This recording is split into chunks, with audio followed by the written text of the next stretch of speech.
John was a simple, hard-working young man.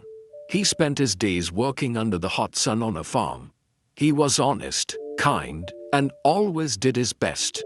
One day, his boss wanted to reward him for all his hard work. He gave John a small piece of gold, shiny, heavy, and very valuable.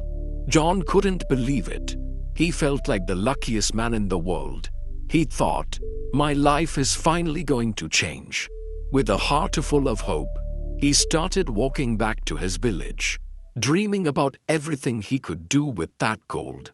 But as he walked, the gold began to feel heavier and heavier. Every step felt harder than before. When he reached a small village, he saw a man with a strong, beautiful horse. Without thinking too much, John traded his gold for the horse. Now he felt powerful.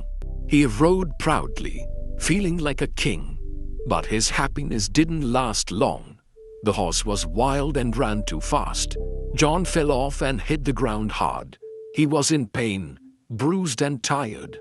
So when he met a farmer with a calm cow, he traded the horse for the cow. Finally, he thought life would be peaceful. The cow gave milk and John could rest. But after a few days, the cow stopped giving milk. And with it, John's happiness disappeared again. Soon he found another farmer who wanted a cow and had a fat pig. John thought, "Perfect. Now I'll never be hungry again."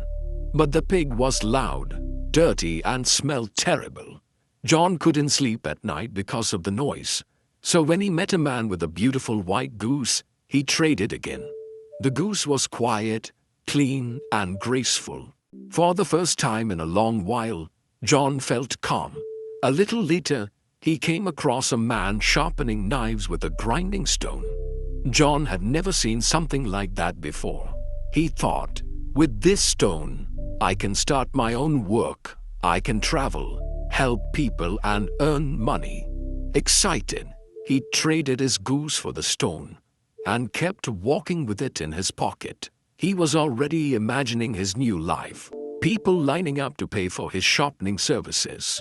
But when he crossed a small bridge, he felt his pocket suddenly become light. He looked back and saw the stone fall into the river. It sank slowly, and then it was gone. John stood still. No gold, no horse, no cow, no pig, no goose, not even the stone. He had nothing left, only himself, the wind, and the sound of the water running below the bridge.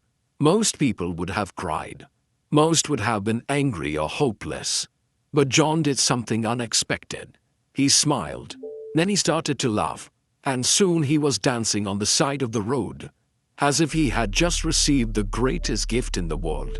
In that moment, John understood everything. He realized that during his whole journey, he had been chasing things, gold, animals, tools, thinking they would make him happy. But the real happiness was always inside him. What he truly found that day was freedom. The freedom to live simply and be happy with himself. And now, the question is for you. How many things do you think you still need to be happy? Are you collecting things or learning to live with what truly matters? Tell me below. What was that loss that later became your biggest lesson in life? Because in the end, it's our losses that shape who we really are. And sometimes, losing everything is how we finally find ourselves.